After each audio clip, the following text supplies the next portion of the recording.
And I'll tell you from a scouting standpoint, from a coaching standpoint, that's what they're looking at when they're talking a lot of times about if a guy moves up or down. How is he? Is he a good teammate? Is he somebody that gets along with others? Is he somebody that's coachable? Does he listen?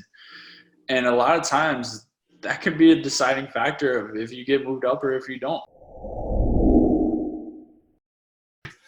Welcome, everybody. This is Scott Haase. I'm here with Josh Kozuch of the Tampa Bay Rays organization. I'm going to get to him in just a second, but he is the mental performance coach in the organization. I know he was with the New York Mets a few years back. I'm going to have him tell you a little bit about himself and his baseball career before we get into, or after we get into some of the messages. So much like an infomercial or a commercial, I got some things to get to. So this is episode 13 of ITTV. We've had a ton of momentum. We're still in our pro series. My original thought was let's get a few guys I know that have either played in pro ball or in pro ball. Let's get them on and try to educate a lot of our families, our parents, our players, and it's kind of blown up from there. So I actually ran into Josh at the winter meetings, and we had just reconnected and got talking about things, and he said, anytime you need any help. So when I got started with this, I said, I'm going to reach out to him at some point. And I said, hey, remember when you said if you needed anything? I was like, well, yeah. So before we get into him, let's talk about – I've got one. I'll probably end up editing this part out, and that's okay. I've got someone that I would like to give a shout-out to. It is Community Forward. So they are one of our sponsors. And the reason I want to give a shout-out on here, they're not paying for this. They're not really sponsoring the show or anything, but they are sponsoring our organization just in general. And with us not being on the field to play right now, their sign doesn't get any vision or any views. So I wanted to give them a shout-out to some of our sponsors in these shows. If you want to follow us, we are just at Indiana Twins across the board at all social media. On YouTube, you can find us. We're just youtube.com/Indiana Twins. Myself, I'm at Scott Haase 14 on Instagram, Instagram and Twitter. Those are where I'm most active. You can just find me otherwise at Indiana Twins with everything else. If you want to shoot us an email, it is going to be indianatwins@gmail.com, and we'll look forward to your questions and anything there. We've already gotten some feedback from some of these and questions about our organization, some people that want to talk shop. So those are all welcome. And then just lastly, kind of a little bit of an overview today. So we're going to talk mental training, which is a big component of our organization. We're going to talk about Josh's experience, whether it's in his playing days, with the different levels that he's worked with in pro ball. Josh, you have a master's degree, correct? Yes, sir. He's got a master's degree. So he's studied it all. He's seen it all. He's been in pro ball for quite a few years now. So excited to get in and talk to him. So Josh, if you want to kick it off and just kind of give everyone a rundown of your baseball background, we'll go from there. For sure. Thanks, Scott. I really appreciate you asking me to come on here and hopefully be able to impart some of the knowledge I've had throughout the years. So like Scott said, we actually played baseball together at Saginaw Valley in college, and it was an awesome experience. So I played in college. I was a catcher. Didn't have the opportunity to go on to pro ball, but always had a love for baseball. So I got involved with high school coaching, Legion ball, involved with that. But what always stuck out to me was the mental side of things, and especially playing. Like I went through some of my own issues mentally and never really had a resource or anybody to talk to. And so that drove me to want to help players. And so when I was coaching high school kids and Legion ball and doing all that, I was also looking into sports psychology, and I saw that there was a master's program for this stuff. And I said, this is me. Like, this is what I need to be doing, and I can help people by doing this. So got a master's degree. I went to Barry University, which is down in Miami, Florida, and sport exercise and performance psychology is what the master's is in. So I'm not just here for sports only. I can help with any sort of performance, whether it's businessmen, CPAs, lawyer, whatever it is, we can talk about it. But after I was done with my master's degree, I was fortunate enough to start an internship with the Mets, working in rookie ball, and then each year just kind of kept moving up the level and grew just like a player. I just grew up through the system, and last year had the opportunity to work as a coordinator and covered AAA, and then this year bounced over to the Rays, and I'm going to be covering high A, AA, and AAA this year. So really excited to be here, really excited to be with the Rays. Again, love baseball, love talking baseball, anything about it. So just I'm happy to be here and help you guys. Yeah, awesome. So what's the difference between like day to day of your job, whether in spring training or in season or even off season, but spring training and the season with being a coordinator and then being the coach at one of the levels? What's the differences? As a coordinator, you're kind of responsible for overseeing others and overseeing the entire program. And then as opposed to just being one mental skills coach at one set affiliate, like those are your 25 guys or 30 guys, that's it. As a coordinator and really as somebody who's roving, you're responsible for 100 guys or 200 guys. And it's just, there's a lot more involved with being a coordinator and all of that. But this year, like I said, I'm covering high, double, and triple A. So there's 3 different teams there, 3 different coaching staffs, 3 different player staffs, and then on top of being new to an organization, like you're trying to learn everybody. And we have 200 and some, I think, players, and then another 100 coaches. So there's all kinds of people, and you're just trying to make an impact with as many as you can. Yeah. Is there kind of a generic across the board way of doing things in your role with guys at other teams that you guys generally like, we all send out a survey and we try to get to know those people, or do we just like hop on the phone? I mean, there's a lot of guys. How in the world do you tackle all that? Yeah, it's tough. And this time has been difficult, I'll be honest, because especially for me. So I really like to be out on the field. I like to be hands-on, talking to guys, playing catch, bouncing around. And, you're out the field for 6 to 10 hours a day. So it's really not that hard to have interactions. But now with this, it's a lot of calls, it's a lot of texts, it's a lot of Zoom meetings, and just trying to create and build relationships that way. So it has changed, but typically my way of getting to know somebody and building a relationship is literally just face-to-face talking to you. Down home, that's how we do things. Yeah. How often are guys coming to you, or is it you just trying to check in on them throughout the season? Or right now, you're saying? No, I mean just in general when the season's going on. In general, it depends, just to give a pretty vague answer. But, when I go into town, let's say I'm going to visit AAA this week, I'll be sending out either a text, a video ahead of time, like kind of priming these guys, like, hey, Josh is coming to town, and if you have anything, like, let them know.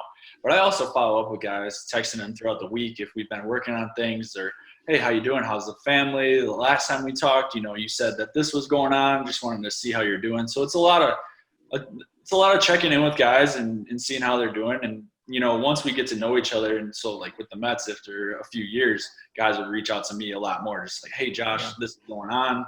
Let's talk about it. And once you build the relationships, that stuff comes. So it'll happen here as well. So you've been in pro ball for a handful of years now. We'll get back into the nitty gritty stuff, but for the fun for people at home to hear about some cool stories, what's the kind of the coolest or most fun story or something that's happened? I know I kind of primed you a little bit before this, but something you want to share where you're just like, this is really, really cool. Yeah. So like any kid, especially growing up playing baseball, your dream is to make it to the big leagues. Your dream is to be on a major league field and being out there with the guys and, winning a World Series and doing all that. But last year I was fortunate enough to have the opportunity to get called up to the show for 2 days and spend time with the big league club and check in. There were guys that were with the team that I had known from AAA, so I had relationships with probably a third to half of the team. So it was cool to go and see that. And then I was able to be on the field for BP, and I'm on the field for BP every day, but when you're on that big league field, it's like, oh wow, like this is different. It's different. The atmosphere, and we were in New York, so like being in the big city like that, and it was cool. It was really cool. And then watching the game I tell you what, when players get called up, they always say like, man, the day flies. Like even for me as a mental skills coach, and I talk about slowing the game down and slowing things down, like that day was a blur, but it was awesome. Yeah. I loved it. It was great. Who'd you guys play? The Reds. Shoot. Okay. Remember, it was the Reds. Yeah. Quite the blur. I didn't mean to put you on that spot. Yeah, it's crazy. It's crazy. So it was a fun time for sure. Yeah.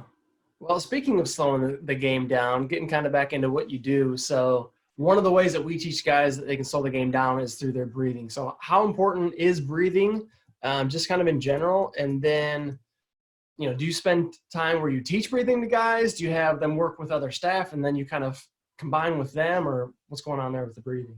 Yeah. So to me, to our staff, like the breath is the most important thing. It's there every day. Like your breath is what we do.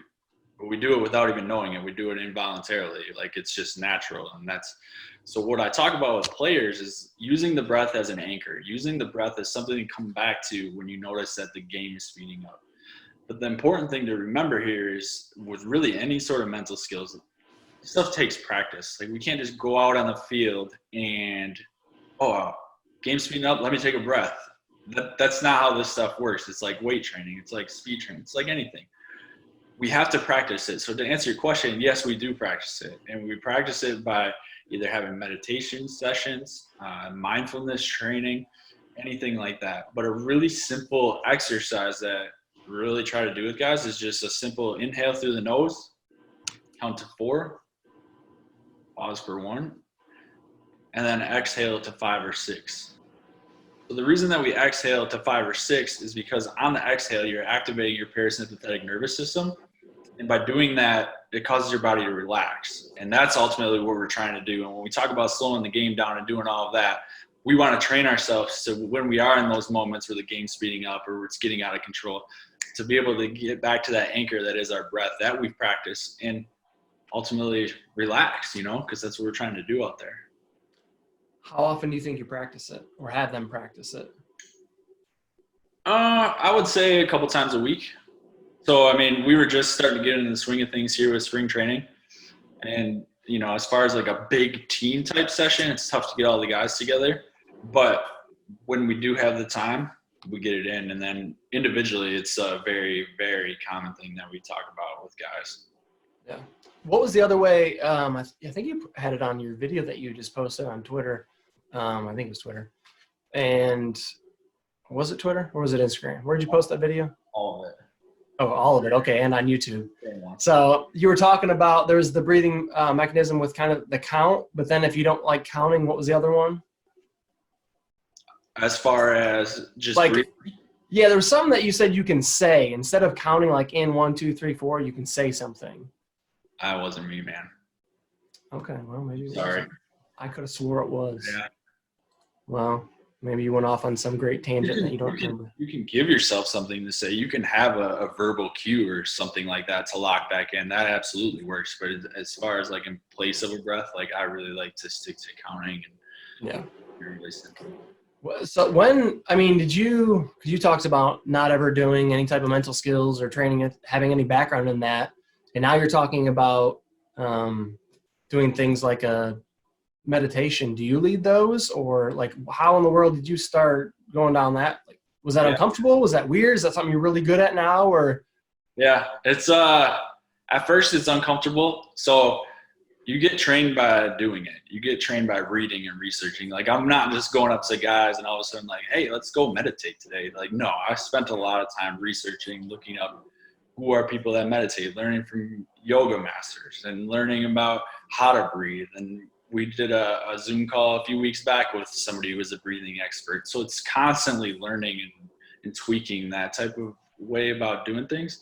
And, I've taken the app Headspace and I've done some of the meditations, and it's just almost like copying what that guy says and talking about that and, just implementing it and tweaking it to what's going to be best for our players is the way I've gone about it. And yeah, it's uncomfortable at first when you lead something like that and you have a bunch of guys laying on the ground and they're just breathing, wondering what are we doing here, but you get comfortable with it. And what's your best advice for, if you've got a high school athlete who, I want to run them through some meditation or some just breathing activities to kind of prime them and get them ready and not psyched out and thinking this is the stupidest thing in the world. But like, how do you get a guy ready who's like, I don't know about this? Well, you got to get them to just try it. And the biggest thing is sometimes when we think about meditation, you always think like, oh, I'm just going to sit here and say Om and everything's going to be okay. And that's not what it is. And it's, even if I could just get a guy to lay on the ground and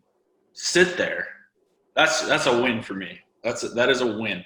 And then we start talking about thoughts and how thoughts come and go and recognizing your thoughts, and then breathing ties into it. And then we just kind of have that relationship with that player and we talk about it, and then we build off of there. But if it's somebody who just has no interest whatsoever, my only goal is to just get them to lie down and just be there for 5 minutes. And that's it. And then we talk about that experience from there. More often than not, they understand, and then we just continue to build off of that. Yep. Yeah, you're saying that's your one goal. So I kind of skipped over a question I was going to ask. Do you have an end goal when you work with players in general, where you're like, at the end of the day, when I'm working with a guy, this is kind of what I'd like to see, whether it's some type of growth or it's something that's measurable or it's a relationship, but like, do you have kind of an end goal with the guys? So with mental training, I'll be honest, it's very hard to quantify the work that we do. Like, you can't say that, because he's working with a mental coach, that he went from hitting 250 to 280. You can't say that, and it's really tough. It's tough to quantify, like I said. So what I really try to do is it's really off of the relationship. I really build off of that, and that to me is the most important thing. So is a guy talking to me when I come into town? Is he asking me questions? When I talk to him, does it seem like he's listening? Like, all the little things like that are what I pay attention to. And then from there, we try to implement the mental skills training, whether it's a visualization practice, whether it's breathing, whether it's his self-talk. Like, if we're having those types of conversations, I'll know like that the guy's getting better at the end of the day. Yeah, you mentioned visualization. So how important is visualization? Because you hear, I feel like growing up, I always heard from basketball players, you got to close your eyes and envision, that you're taking that shot and you're making that shot. And I'm just like, is that for real though? Like, do people really do that? And I don't know if I really actually ever did that in my playing career, although I was never really taught well how to do that, how to incorporate it, what it really meant. I just heard like NBA players talking about it. I was just like, so what's your advice for visualization? Is it real? Does it work? Like, what can you do? Yeah, so it is real and it does work. And with visualization, it can be tricky, especially if you're not new to it. And like us, I was the same way growing up. Like, you got to visualize like hitting this pitch and whatever it was. And I'm like, okay, this isn't working. But again, you have to practice it, but you also have to know what it is. So what is visualization? It's being able to imagine a scenario and playing it out in your head. So if I tell you to close your eyes and think about your sink in your kitchen, and think about where the handles are on it, and think about what color it is, and think about the countertops. More often than not, you're able to think about all that stuff, and you put this image in your head, right? Like, the handles are silver, and it's on the left side of the nozzle, and the countertops are black, and like you're picturing all this, and you're not even in the kitchen, right? But you're able to image it. You're able to visualize it. The same thing applies to baseball. So if you're a pitcher, you can visualize standing on a mound, seeing a catcher, seeing a batter, right-handed, left-handed, putting yourself in the stands, or putting people in the stands, putting yourself in a certain stadium. That's stuff that I work on with players, and it really helps if you're able to, let's say a guy is going in to pitch at Yankee Stadium, and he's already played there. He knows what Yankee Stadium looks like. He knows what it sounds like. He knows what the crowd is like. The more real that you're able to make the visualization, the better it is. So like, your guys, think about the local fields that you have. Visualize being in those batters boxes. Visualize being on those pitchers' mounds. And also, what helps make visualization work great is if you can incorporate your senses. So incorporate the sense of sight. Incorporate, what are you smelling? So maybe it's you smell popcorn, you smell hot dogs cooking, you smell fresh cut grass. You hear people yelling, you hear your mom in the stand saying, come on, Johnny, like, you got this. Tastes a little tricky. Maybe you're chewing gum. Maybe you have that feeling in your mouth. Like, if you can incorporate your senses and make it real, it's incredible. So what I do for guys is I'll make a visualization script, and we'll go through and say it's a pitcher and he's working on his slider, and he's working on throwing sliders down and away. We'll work on visualizing, like, executing that pitch. So we'll write out a script and we'll take them through, what stadium, what field, what time of day, literally everything. And what I'll do is I'll record that, and it'll just be a voice recording for him. And then he can just play it, and it's 1-2 minutes before a game, and he visualizes himself like executing sliders down and away or whatever it is that we're working on.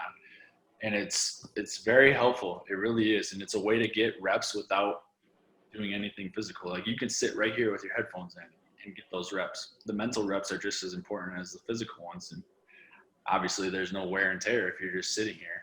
So it's a great tool to use, especially now. We can't play baseball. Like, we can't go out on the field. So visualization is very important. Also huge with guys coming back from rehab and injury. You can't throw, or you have an ACL or whatever it is. And it's a good way for guys to get back into things. So I guess it's a long-winded answer, but visualization is real, and it's awesome if you can do it. Yeah. I'm sure it's going to be both or all the answers, but is it more for guys to feel like confident that they can go in there and compete? Is it more that they can feel comfortable and not nervous? Is it so they can get a feel of a pitch or a feel of a swing or whatever it is? Or is it all the above? I think it's all. I think the feel part's a little tricky, but with that being said, you can work on holding the ball. You can work on, if you're working on a changeup, you can get that changeup grip in your glove. If you're in the batter's box, you can hold the bat and stand here and do it. So, yeah, you can get the feel as well.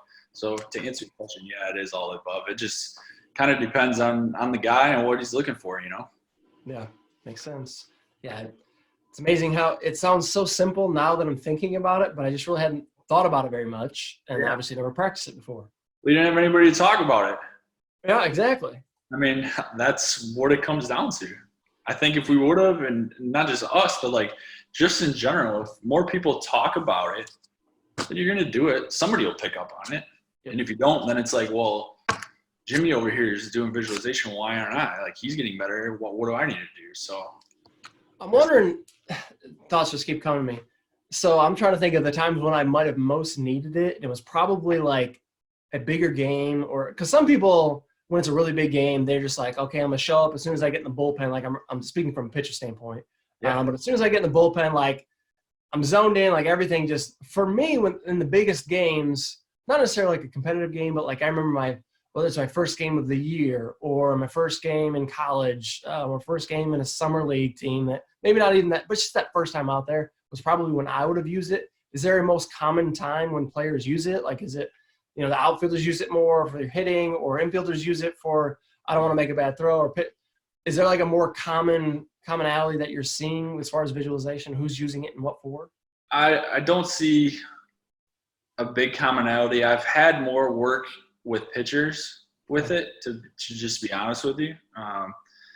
But I think it's really important with this. And like I talked about earlier, like, you have to practice this stuff. Like, you can't just visualize before the first game of a series and then I never do it again. Like, it's not going to be as effective. And if you really want to get good at it, then you need to practice it. It doesn't have to be every day. It can be once a week. It can be once a month. Like, it really doesn't matter, especially if you're starting out. But it needs to be a practice and become part of your routine, because if you only do it for like the big games, or if you only do it for like those times where you're really nervous, your body also recognizes that, and your mind realizes like, hey, this isn't normal. I never practice this stuff. Like, starts getting jacked up a little bit too early, and it's wondering what's going on, and that's not what we're trying to do. So that's why it's really important to have that as part of your, like, again, maybe not daily practice, but weekly practice, part of your routine.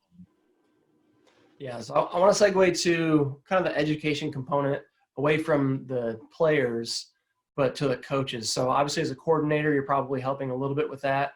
I'm curious what that's like, educating some of the other guys, or maintaining it, or how you check in with them as far as kind of educating, whether we're talking about the same things or teaching the same ways.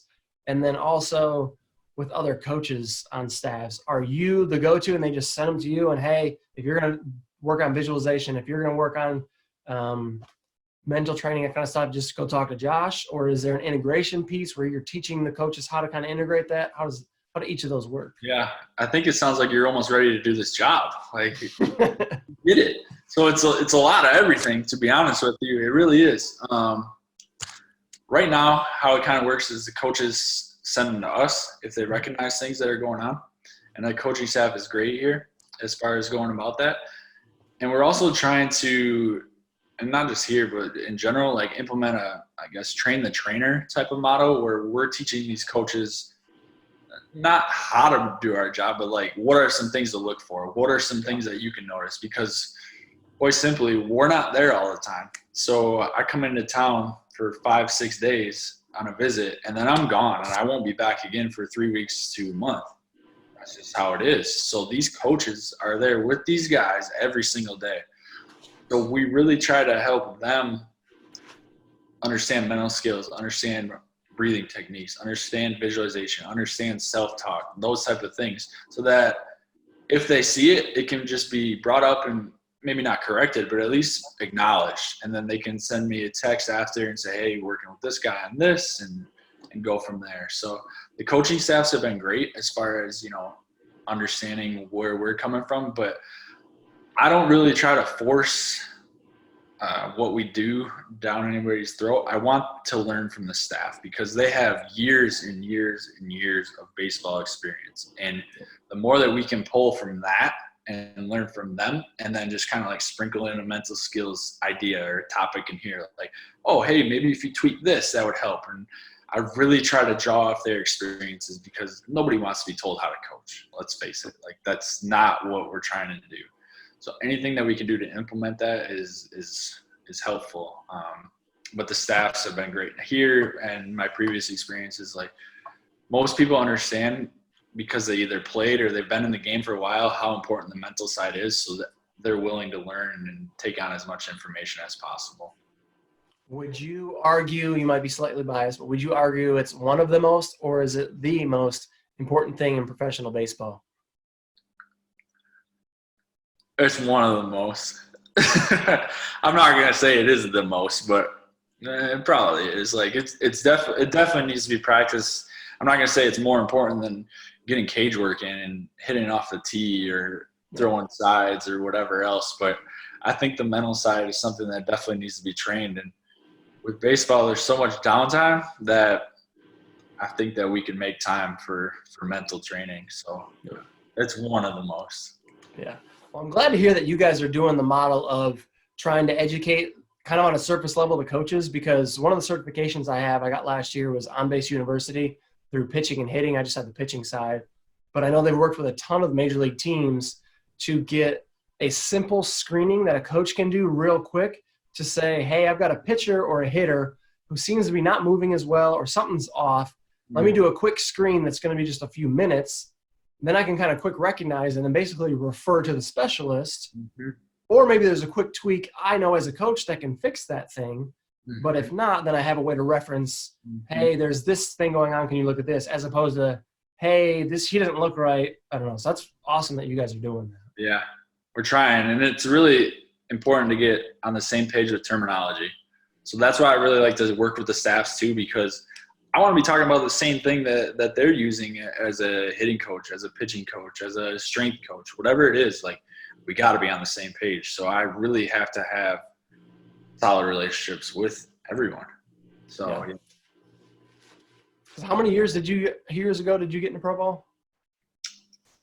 2016 was my first season. Okay, so almost 5 years ago. Yep. Have you seen a difference with? Because I know there is obviously some going on now in what you just said with speaking the same language. I feel like there's a big push for that now. Has it changed a lot from 5 years ago? Or has it been like this slow, itty-bitty pace? Or For me, I've always tried to speak the same language. I can't really speak for other mental skills coaches and other staffs, but I know from just my experience in baseball how important it is to be on the same page with things. So I think it's kind of given me a bit of an edge there, but I think that's what everybody's trying to do. Or if not, I think we should be. Maybe not as a mental skills staff, but you got to be on the same page as your organization. You have to be, otherwise you have no credibility. So, yeah. So this is a big struggle, and we'll get into it later too with how we do some of our things, but a big struggle for our organization for when we have a mental training component in our practices or our off-season program is we do kind of a classroom setting, and the biggest struggle is how can we get them to grasp and understand and practice this off the field and then get it to translate on the field? What have you had success with that? Have you had struggle with that? What's that been like? What are some tips that you've got for that? Yeah, so that's where I've evolved as a mental skills coach, is in that model. So I used to be really big with the whole classroom setting. We sit here for 15 minutes, 30 minutes. I show you a couple of videos. We talk about this mental skills topic and then get outside. And then as soon as they leave that room, they forget. And it's like, what are we doing here? Like, if this isn't working and not and it wasn't everyone, but I would say the majority of it, you go out on the field and it's like, hey, what'd you get out of that session? And they're like, oh yeah, I already forgot. Like, and it's like, am I a bad teacher? Is it something with the method? Like, what's going on here? So what I've really tried to do, and what I was doing quite a bit this year with the Rays, and what we do is just more on-field type of mental skills training. So it's not the half an hour session. It's a quick 2-3 minute talk. We get in a subject, I share a quick story, we get to the point, and then we go. So it translates over quickly. We're already on the field. They already have their spikes on. Their glove is there. There's literally no time to forget this stuff. And then follow up with them like throughout the day, like when we're on the field, when we're in the outfield, when we're playing catch, whatever it is, that it really helps. And I've seen it help. I've seen it resonate more with players. I think I've done a better job with being able to have short, quick messages, and that also helps. But sometimes your classroom is your only option. Like if it's the middle of winter and you're in Indiana, like, I'm not going out on the field to practice visualization. Like, it's not going to happen. So it's really important to have things that are short, quick, to the point, have takeaways. Maybe it's just 1 or 2 for each message, and that's it. But then you got to follow up. And you follow up either that night, the next day, like, have some sort of consistent messaging to try to drive that point home. Yeah, because that's all you can really do with what you have too. Yeah, if you don't reinforce whatever it is that you're practicing, then there's just no way. Yeah. I'm curious, because I think this will help our coaches, kind of 2 parts, how you do it, and then how you would kind of have a high school coach, a college coach, travel coach, whatever it is, do it. But how do you keep track of all that? Obviously, you have a lot more players, but let's say you've got the high A team, so you've got, let's say 20 guys that let's just say you've got 15 guys that you're actively, having correspondence with back and forth. How are you taking notes with that? Is that something that you would then tell other coaches to do the same way, or would it be different because of a different setting? And if so, what's a good way to do that? So I'm not going to tell you the database that I'm using now because it's organization, but good idea for anybody is just Excel. Like, put all your players' names in and put the notes in next to them. And you got to put the notes in like that day. You can't be waiting around 2 days, 3 days. Like, as soon as you can put them in there, get it done. If you can do it in your phone, put it in there. Like, because we forget stuff. And as coaches, we get caught up in, we have a great conversation with somebody in the morning, and then the day goes by and you're looking back on the day and you're like, oh my gosh, what did we talk about? And you forgot, and it happens, but you got to be able to write it down, have something on you, some sort of reminder, something like that.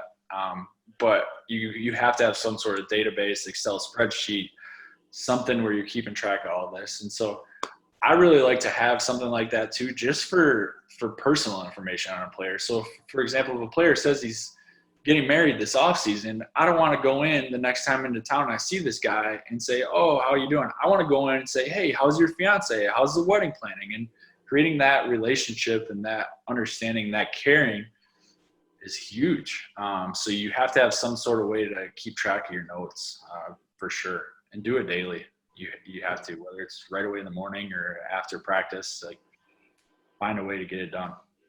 What's the best way, and I'm sure, because I've asked this with just about everyone with taking notes and then how to review it, what's the best way that you found, and I'm sure it's evolved, to kind of review back in those notes? Like, are you a nighttime guy to do it? Are you right after? Are you in the morning? And then are you reviewing notes at that point? Or is it like throughout the week? Or I like to put the notes in. This is when I like to do it best. So for pro ball, we have that 2-hour window a lot of times before a game starts. So we finish BP and then we have that 2-hour window. Mm-hmm. I'll put in all my notes during that time, and it lets me just dump whatever was in my head, and then we can get to the game, and whatever happens from there happens, and then I write it in after the game. And then the next morning, before I get back to the field, I'll review them. I'll review the notes of what we talked about from the night before or the day before, the week before.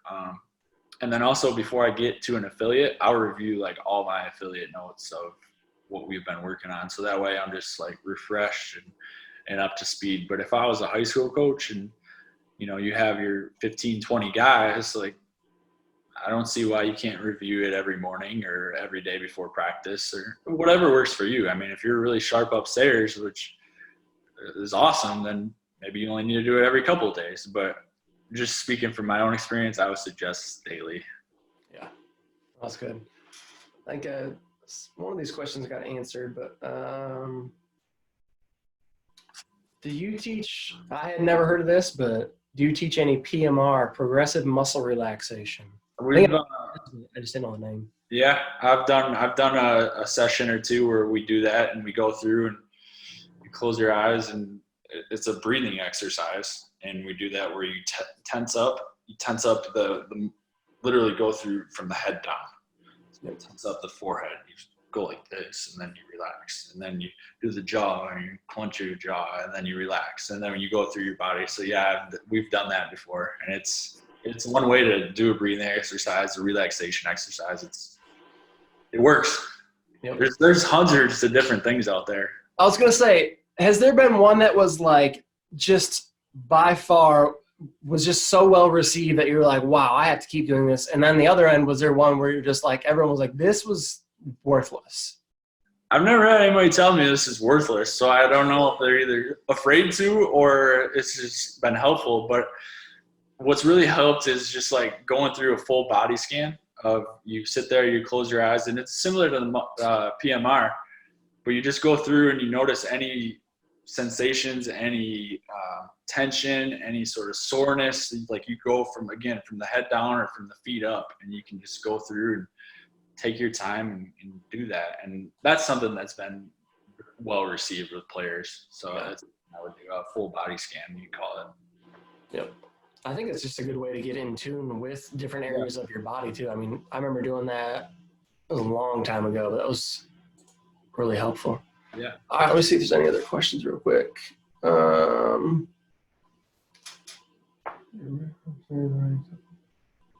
Do you recommend players writing something simple under the brim of their hat or a little individualized laminated paper to help get recentered or in the moment? Yeah, for sure.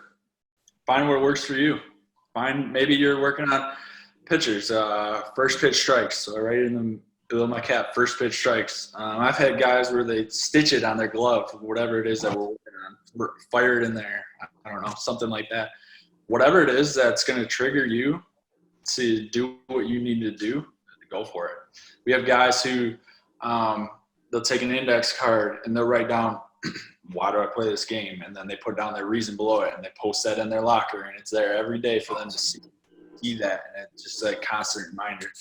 Because in baseball, like, it's a grind, and it's a long season, and sometimes we get caught up in the 10-hour bus rides, and it starts to wear you down. But when you have that in your locker of why do I play this game, or you have in your hat, like, do it for mom, or a Bible verse, or throw it in, whatever it is, like whatever you need to do to get you going, go for it. Yeah. I love that. It's like vision boards. I remember I had one little 3x5 or whatever it is index card in my wallet like 10 years ago, and I had it in there for like 3 or 4 years, and it was pretty cool because the goals I had written down were very realistic, but at the same time they were going to be at least a couple years out. And I mean, one of them was like to be able to afford a big screen TV. It's like I didn't have money. But then it was kind of cool because as stupid or simple as that was, like when I got that, it just made it all the more like special. It was just. I was going to say, how did that work out for you? Were you able to cross off everything on your vision board, or are you still working? From that one, I'm pretty sure I want to say there was like 4. I know I got the TV one. I can't remember because it's been 6 years at least since maybe 8 years since I had it, but at least a few of them. And I might have tweaked or adjusted ones because we're always evolving. Life happens. Yep. All right, so I wanted to go – we've got 4 pillars with what we teach guys in our program. I want to go through each of them. So they are believing in yourself, loving your teammate, learning from failure and competing through adversity, and then playing with discipline on every pitch. So I want to kind of go on each of them and then just get kind of rapid fire, a quick tip, a quick thing you can do, or just something you want to add about it. So with each one. So the first one, believe in yourself. Okay, so believe in yourself. When I hear that, I think confidence. I think self-confidence. And I did post a video on confidence this past week. And what I talked about in there is action. So confidence, we get caught up in feeling. I need to feel confident. I need to feel this way. And you know how many guys have not felt good and had good games, or felt terrible and had bad games? So stop chasing feelings. Start chasing action. Start doing stuff. By doing things and failing, by doing things and succeeding, by doing things and learning, that's how you develop confidence, and that's how you end up believing in yourself. So I think that's how we do it, is you got to put yourself out there. You got to keep doing stuff. You got to keep trying and learning. That's fantastic. Next one, loving your teammates. Loving your teammates. You got to be a good teammate. You got to be able to be around the guys. And I'll tell you, from a scouting standpoint, from a coaching standpoint, that's what they're looking at when they're talking a lot of times about if a guy moves up or down. How is he? Is he a good teammate? Is he somebody that gets along with others? Is he somebody that's coachable? Does he listen? And a lot of times that could be a deciding factor of if you get moved up or if you don't, especially if it's even. Like, does this guy get along with his teammates? And yeah, like, you just be a good person. My gosh, like, but it's tough sometimes. Yeah. All right. Learning from failure and competing through adversity. Baseball, game of failure. We fail a lot. We do. So how do you learn from it? You got to take time to reflect on it. You have to take time after games and think about it. And you don't have to spend hours and hours. But what I see is, as soon as the game is over, a guy gets in his locker room and he pulls out his phone and he's on Instagram and Twitter and everything else, and he never reflects on it. He goes home and then he's up for hours on end thinking about the game. Set aside 5 minutes after a game and think about what went well, what didn't go well, and what you want to do tomorrow. And then do that, flush the game, and move on. But you got to be able to reflect. You have to be able to learn. And you will. I love the flush, because we have that with our hitters and our pitchers. Basically, it's next pitch. You got to flush whatever just happened and go. So that's fantastic. Last one, number 4, playing with discipline on every pitch. So when I think about that, I think about having a purpose for every pitch and trying to win this pitch. So with that, it's about staying focused. It's about being in the moment and winning this pitch. So it doesn't matter what's happened in the past. Again, it goes with your flushing it. You have to focus on winning this pitch, and that's it. And then once that pitch is done, it's on to the next one. There's, maybe 300 pitches a game. It's really tough to stay locked in for all 300 pitches. But those who are able to and can do it the longest and the most are the ones who end up having more success. So it's finding a way to win this pitch in this moment. No, that's good. From just a competitive standpoint, I know, like, innately, I'm just really competitive. I know Jason, our president, we both talk about that a lot, how we wonder if competitiveness can be taught or if it's natural or whatever the answer is. I think if you tell someone there's going to be 250 to 300 pitches and most of the guys in the field are not going to be able to focus, I think that's a great challenge. Yeah. See how many you can stay focused for. Yep. The results of the pitches, don't get caught up in that. Just see if you can stay locked in for this pitch. And if you do, that's a win. And just try to win as many pitches as you can. At the end of the day, see what happens. I love that. All right, this one, I can't remember exactly. I was trying to rack my brain because it's been over the years I've had this thought, but just to combat from like a circumstantial, like, every player is unique, obviously. Every player has their own circumstances. When we talk mental training and performance and how important it is, but knowing that there's only so much time you can spend towards that component of the game, how hard is it? How realistic is it to think that we're going to get through to someone, to think that we're going to be able to combat something that might be incredibly toxic or a lot larger, that whether it's because it requires some level of therapy or something, but there could be just some circumstantial things going on with players that can a mental training program really combat that? Like, what's the approach there? Good question. Straight up answer, no. I mean, you can have a great mental training program, but if somebody has really serious issues going on at home in their home life, mental skills will help, but that person needs legit, like, clinical therapy, clinical psychology help. And that's something that we have that on staff. We have a clinical therapist, a clinical psychologist on staff, that if we notice stuff like that, so we do bridge that gap. If we notice it or a coach notices it, hey, Josh, this is what's going on. All right, cool. Let me get our guy on the phone, and he is able to work through it with that. So we oftentimes are a bridge. We can help, but we won't be the solution when it comes to like those really serious type of issues. Now, on the other hand, if somebody's struggling, getting some sleep, or just got in a fight with their girlfriend or significant other, and they need somebody to vent to, like, yeah, we can talk about that stuff and we can work through that. But I mean, if there's, you kind of know what I'm talking about when we talk about like real serious issues. That's out of my realm, but I'm also not, what's the word I'm looking for? I'm not so egotistical where I'm like, I'm going to solve this and I'm going to figure it out and we're going to do that. No, like if a guy needs help, like I'm more than happy to help him out and send him on. So for high school coaches, I know it's tough because you don't have that network in place. You just don't have it. So what can you do as a high school coach or a little league coach? And it's sometimes just being an ear and being able to listen to a guy and understand that, yeah, you might have a rough background, but this is his outlet. So how can I make this feel like home or a good home for an hour and a half or 2 hours, and try to think about it that way. And you might not be able to save the world, but you can save that hour and a half or 2 hours for that kid. And who knows what kind of influence that might have on that player's life in the long run. So just try to do what you can. I mean, that's really all we can do at the end. I mean, I'm sorry, but like that's the truth to it. So we just do your best, Yeah. What I like about what you do, or just having a mental training component, or like you even said, just being a listening ear where a player feels comfortable enough to talk to you, is that I know in my experience, I'm also a health coach. I actually do that full time. But I talk to all kinds of staff members at different businesses, where whether it's financial or circumstantial, they just don't want to reach out to a therapist. But having someone that is kind of in the middle, like they're not going to be a biased opinion and they're maybe not in their network of friends or family or coworkers, just someone to listen to them is such a huge thing for them. And not a lot of times, but sometimes it ends up making them feel more comfortable to take that next step if it's appropriate for them. So the fact that you guys are able to do that is fantastic. And then you have that referencing point in place too.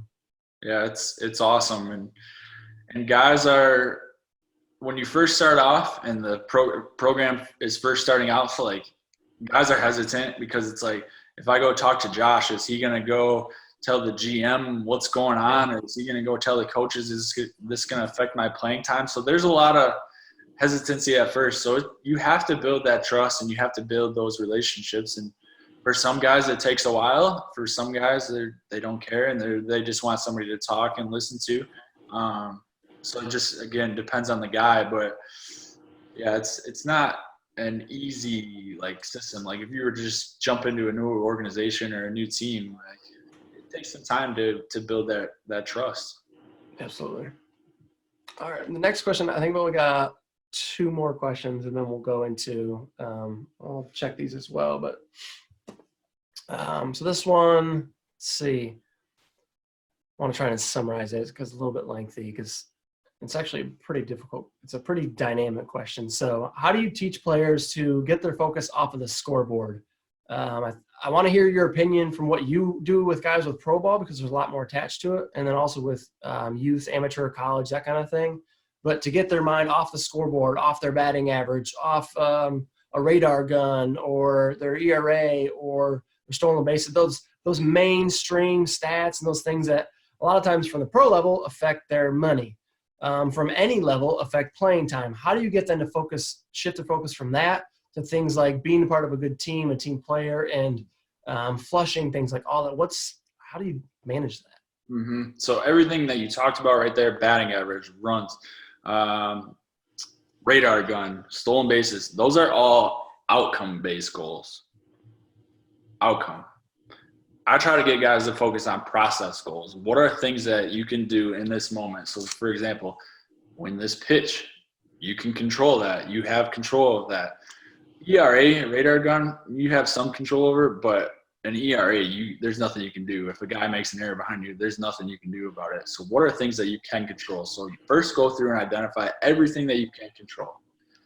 Stay focused on that. Maybe it's one or two from that list, take one or two things, and that's your process for that game. So a pitcher, for example, his process might be to just get ahead.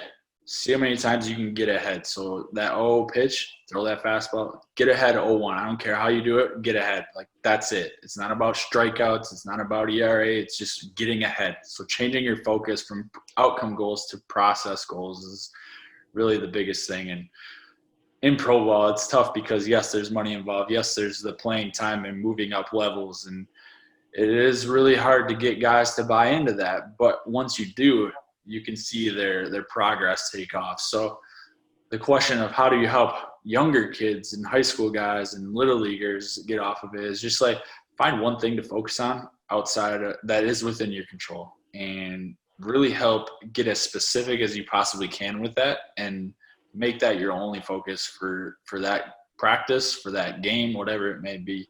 And again, you have to practice it. So if we can do it in, let's say a pitcher's throwing 15 pitch bullpen today, what is the process goal? So I want to throw 7 fastballs on the outside corner, and I want to throw 7 on the inside corner and 1 down the middle. And those are process type goals. Okay. So that's all we're staying focused on. I love that. That puts a lot of ownership on the coach and the player because the coach should be doing things like that and setting up those processes in place for the player, but not every coach is world-class, able to do every single thing they can. So, I mean, the player has to be able to take ownership as well. So it makes sense. It creates accountability. And as a coach, let's say you work on that before practice and you aren't able to follow up that, or you aren't able to watch that kid, you can follow up with them and hold them accountable. And then it creates that accountability and, like you said, ownership amongst them. If you can build that too with that, you're doing something. That'd be cool. So how much in your day-to-day are you a listening ear? Like if you had to take a percentage, 100% of your day, what percentage are you just being a listening ear, or as opposed to giving them tactics and things to focus on, or taking them through a breathing or work, like that kind of stuff? Where do you fall? Majority listening. I don't even know if I can. I guess it depends on the day. Some days it might be 90% listening, 10% talking. Some days it might be 50-50, but it's always usually majority listening. Like that's what I really think makes a good mental performance coach, is being able to listen and then being able to take what they say and help from there. So sometimes a guy doesn't even need you to suggest anything, or doesn't even need you to say anything. You just want somebody to listen because they don't have that resource. And you had talked about it earlier, how it would have been useful to have somebody just to talk to, or you noticed it through your work, how people just want somebody to talk to. And I try to provide that for guys. And it's not easy because when you hear mental performance or mental anything, it's like, oh, this guy's going to make me lay on a couch and tell me how I feel. And I'm not doing that. And so like breaking that stigma is tough, but I think what helps is I'm able to be out there on the baseball field. I'm able to play catch, shag in the outfield. Some days better than others. But just being out there on the field and being in the locker room and training rooms and being around the guys, like they see that you're not a threat and you're there to help and you're there to listen and you're to talk and provide kind of advice if needed. But like, I really just try to listen, really. So like this conversation that we've had is the most talking that I've done in a long time with guys. I mean, we have sessions, 5, 10, 15-minute sessions, but nothing major where I'm like the main person talking for an hour. I'm in the same boat with my job as a health coach too. When I do that, and I think that's so important. But how much would you say that the average coach, not to like pinpoint it, but just on average, how much should the average coach shift? Because they're probably not going to be the same percentages as you. But how much should they shift their percentages to be able to listen a little bit more? I think it depends on the level, to be honest with you. So I think younger coaches, so the players are younger. The coaches need to do a really good job of instructing and teaching. That's your job. Like, you have to be able to instruct, you have to be able to teach these guys and help them out. As they continue to progress and get older, you got to start taking in their feedback and learning what's going to work best for this player. So when I'm talking about probably 13 and up, that's when you need to really start like understanding their feedback, and their bodies are developing, and it's really important to understand like what they're working on, what they take away. You can ask the younger players that too, of course, but I think if you just stay focused on really simple stuff there, then you're good. But the older they get, the more that you need to listen, the more that you need to be able to take in their feedback and push them to share their feedback, because that's how they're going to get to know themselves and become self-aware and ultimately become better. If they always have somebody in their ear telling them what to do all the time, when they reach college, when they reach pro ball, they're going to be lost. And I've seen it where guys get to us and they're used to being told everything what to do, and pro ball, you're on your own a lot of times, and it's, hey, figure it out. And if you don't, then you're done. So at the younger levels, if we can start teaching guys to be more in tune with themselves, to be able to communicate with coaches, not in a negative way, but just communicate and give feedback, and coaches give feedback, I think that'd be huge, and that'd be awesome if you guys can do that type of stuff. Yeah, I think that's really important for coaches to hear, especially it's not just young coaches, it's a lot of coaches that have just kind of always done it the same way, because you get into coaching because you want to teach, you want to instruct, you want to mold players. But like you said, part of that process is they get older and they mature and they hit puberty, and it's allowing them to be able to evolve and learn and grow. Because if you're constantly on top of them, I think that's just a super important point that our coaches are going to be hearing about. As a coach too, you want to show that you know what you're doing. Like, you have a job to do. Your job is a coach. So you don't want to just be, especially if you're in a league where parents are paying money for you to coach and do stuff, you don't want to not do anything. So I can understand where that can be tricky for people. I really do. And your job is a coach. But with that comes listening. With that comes teaching. With that comes like finding the right ways to give a player feedback, finding the right ways to make this player better, and sometimes letting a player fail, sometimes letting them succeed. Like, it's almost like an art. Like, you just have to kind of paint your way through it, and the good ones find their way, and it's always a learning experience. And honestly, there's no cookie cutter method to this. There just isn't. But you have to be able to adapt and learn and grow, and that's really, I guess, the cookie cutter of it all. Yeah, no kidding. All right, let me see if I have any other good ones.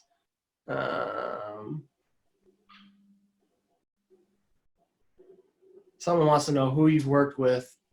Oh, I got it. Why is it paused? Oh, because we're in here. I got to share this real quick. So this is going to be an awkward part I have to edit out. But for you live Facebook people, you get to see all this. Because the Instagram went. And it ends at 60 minutes. So but I've got, I think, a couple good questions on here. And then I want to get to our Twins critique. Post. And we're going to go live again. Oh, I won't be able to see those questions. Oh, no. I know. Someone wanted to know like who you'd been working with. There's some HIPAA regulations and things and privacy that you probably can't be. I mean, you could mention players on the team, but you can't mention whether or not you've worked with them and what capacity, I would assume. Yeah. I'm not a big fan of that, just for respecting the players' rights. But I mean, you can look at last year's rosters and stuff, and I think you can figure it out from there. Yep. I will say last year I had the opportunity to work with quite a few players who had a lot of major league experience, and it was pretty awesome to learn from them and to, I'm just some mental skills coach coming in, and what am I going to say to a guy who's played in the major leagues for 10 years? Like, what can I teach this guy? But we've had some awesome conversations with those guys who have been in the league for a while, and rookies, and guys who are just getting drafted. So it's cool to learn from these guys and just work with them. And then you see a kid, grow up through the system, and then he has that opportunity to play in the major leagues, and he does well, and it's just, I don't know, like that's why you do it. It's awesome. So I'm not gonna give you specific names, but I mean, you guys are smart. So yeah. What was before I get into our last question, what was one of the takeaways that you were able to give a veteran, or that he was able to give you? So there was one that we needed to work on slowing the game down, and it was something that he always talked about. And he's like, I was able to always perform and do well, but he's like, I know I need to practice it. So what we started doing was, it didn't turn into a daily. It was like every 2 or 3 days he would come in before games, and he would practice a visualization kind of technique, and he would do a little bit of breathing work. And it was like 5-10 minutes before a game, but I would hold him accountable. Would be like, hey, where are you at today? Like, you miss it. And he'd be like, oh, yeah, I'll be tomorrow. And then he would. And just having that type of conversation and open relationship with that guy that I didn't think would ever happen. And it's kind of built from there. And it was cool. But what did I learn from some of those guys? Kind of how to carry myself, too, like around big leaguers, and what not to do and what to do, and just like little things like that. I think I learned a lot from. What do you do? How do you carry yourself around a big leaguer so next time I'm at a game I can walk next to him and be like, don't be up to him and just be like, oh yeah, you're so and so, and can I get your autograph? And I mean, they get that a lot, which is cool. Like, that's part of the job. It is what it is. But it can be exhausting after a long season. And I mean, just be respectful. Like, they're human beings. They're normal guys, like just like you and I. So they're not. I mean, yeah, they play in the major leagues, and some of them make a lot of money, which is pretty cool. But they're normal people. Like, they're willing to talk. They're willing to have conversations. Like, they're good guys. Like, they're just good dudes, Awesome. All right. Well, let me make sure, see if someone here.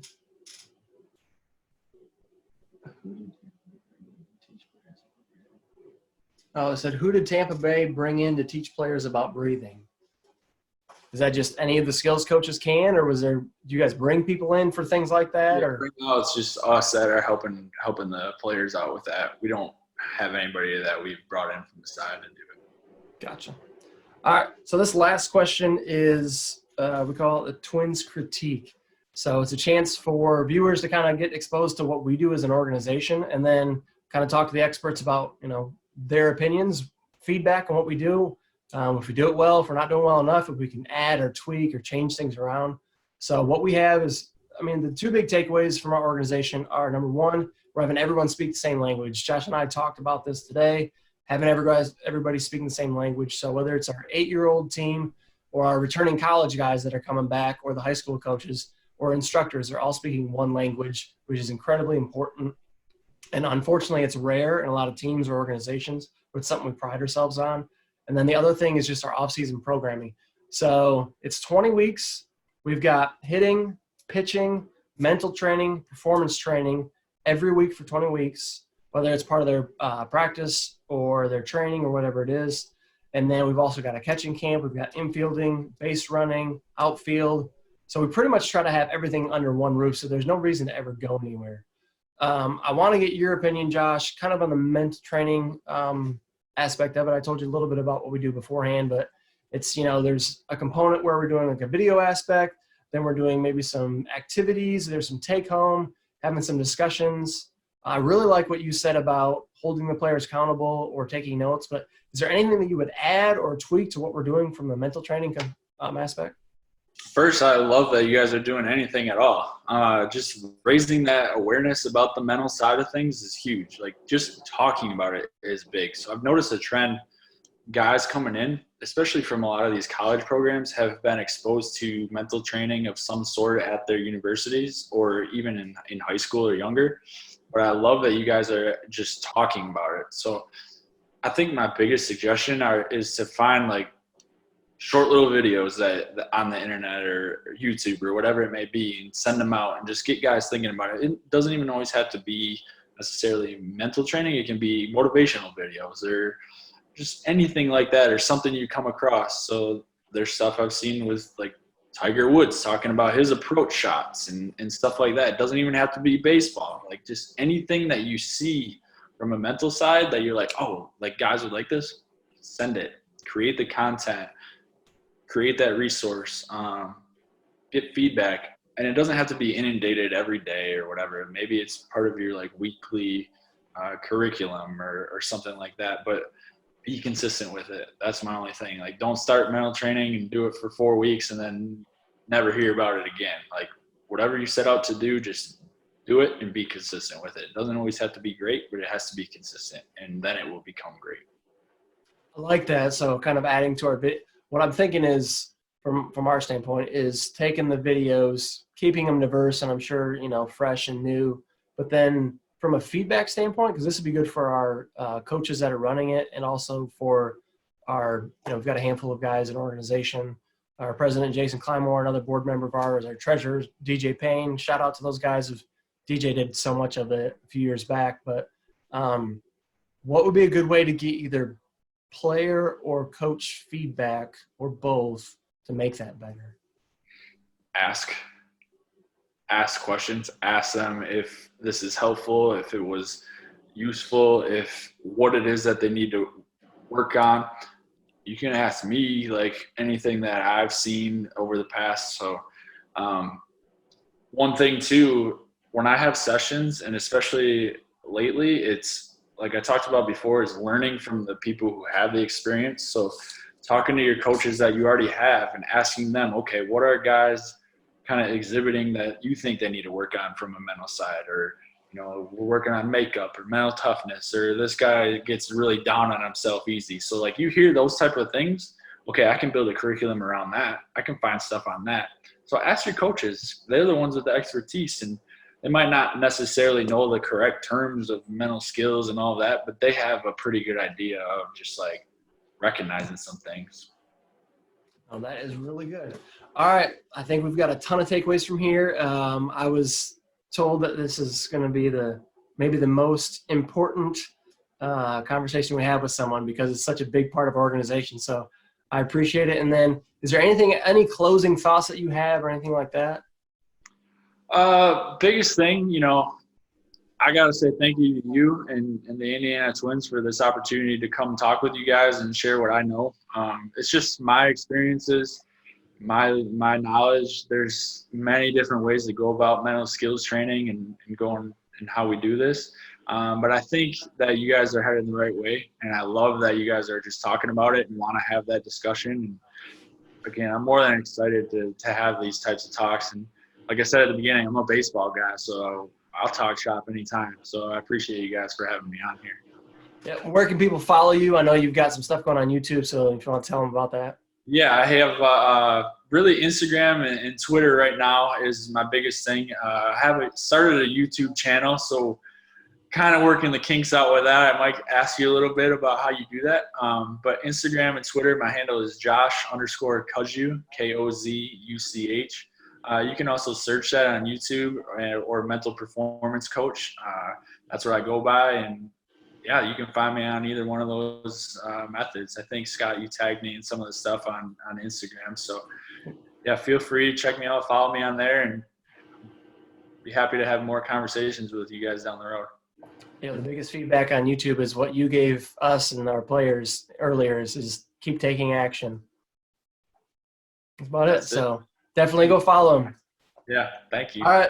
Well, I think we are good to go. So, Josh, I appreciate it. I'll have you stay on for just a little bit, but that is going to be it for now. Just kind of a preview for this rest of this week. On Wednesday, we've got Kyle Bodie with the Cincinnati Reds. He also founded Driveline Baseball.